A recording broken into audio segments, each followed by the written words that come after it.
হয়েছে? বাড়িতে চেয়ারম্যান এসে। চেয়ারম্যান আবার আইছে কে?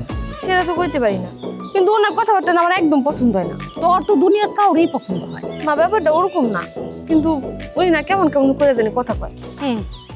উনি কেমন কেমন করে কথা কয় এইটা না ভাববা তোমার বাপ ভাইরে নিয়ে ভাবো। একটার পর একটা যে ধরা খাইতেছে, কোনো শিক্ষা আছে?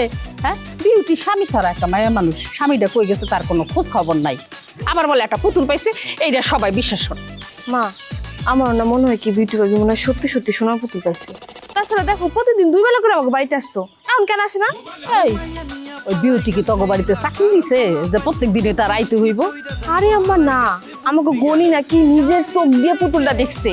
আবার আব্বাও নাকি বিউটি ভাবির বাড়িতে গেছিল, সেও নাকি বিউটি ভাবির সাথে কথাবার্তা বলে বুঝছে যে পুতুলটা নাকি সত্যি আছে। আরে বাবা, এই বেটি যদি পুতুল পায়া থাকে তে পাইছে। গরিব মানুষ হলে পায়া যদি সে 2টা পয়সা বিক্রি করতে পারে বা কিছু করতে পারে, ভালো থাকলে থাকুক না, আমাকে সমস্যা কি? হ্যাঁ, আমাকে তো লোক করার কোনো দরকার আছে? আমরা কি গরিব? মা তুমি এমন ভাবে কথাটা কইতেছো মনে হয় আমি লোভ করতেছি। আমি তো আব্বার থেকেই শুনে আসলাম। তোমার যদি এত কিছু কথা কোয়ার থাকে তাহলে আব্বারই গিয়ে কো, আমার এইসব কথা কইতেছো। তুই যা, তোর বাপের তো বুঝামি, তোর বাপ কত ভালো বোঝে। আম্মা আম্মা তোমার বড় মাই আমার বউ লগে আবার খারাপ ব্যবহার করছে, আজেবাজে কথা কইতে। তুমি তার বিচার না করে এখানে শাক তুলতাছো। আমার শাক তোলার দরকার হলে আমি শাক তুলবো না? আর এত কথা যে কইতাছোস, তোর বউ মনে হয় মুখ বন্ধ করে বসে ছিল। তোর বউ তো মুখে মুখে তর্ক করছে বকুলের। হ্যাঁ, আর কইছে কি জানোস যে এই বাড়ি থেকে চলে যাইতে? এত শ্বাস করতে কে পায়? এখন পিরিয়ড হোক রেগুলার বা হেভি, প্রয়োজন মতো কনফিডেন্স আছে রেডি। Play with confidence. বাহ বাহ বাহ বাহ বাহ বাহ, তোমার মাইয়ারা আমার বউ লয়ে খারাপ ব্যবহার করতে পারবো, আজেবাজে কথা কইতে পারবো, আর আমার বউ কইলেই দোষ হয়ে যাবো না? আমি কি তোর বউরে কিছু কইছিলাম? না, তুই কিছু কস নাই, তোর কোনো দোষ নাই, সব দোষ হইলো আমার বউর।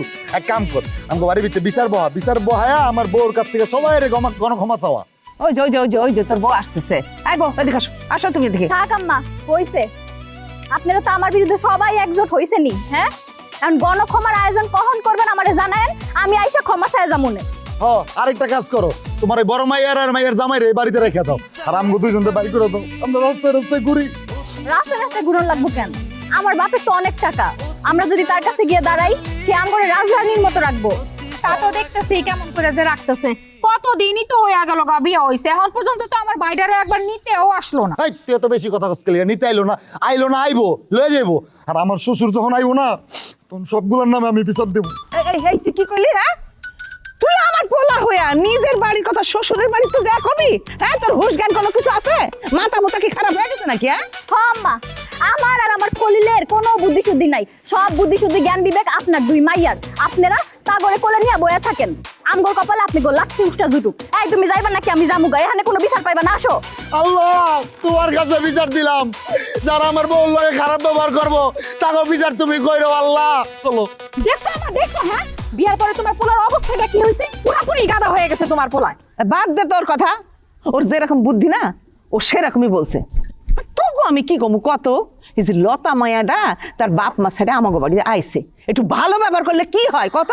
তুমি এটা কেমন কথা কইলা আম্মা? হ্যাঁ, আমি কি করছি? হ্যাঁ, তোমার ওই ছেলের বউর সাথে ঝগড়া করতে তোমার বড় মায়া। আমি কি যে এরকম করি নাকি? বাপরে বাপ, এই তোদের এত রাগ কেন রে? হ্যাঁ, এই যে তোদের রাগ না, এই রাগই তোদের সবকিছু ধ্বংস করে দিব, বুঝছস? এই এখন শাক তোল। না, আমি পারবো। পারবি না মানে? কি আশ্চর্য! হ্যাঁ, এদের নিয়ে আমি কি করবো?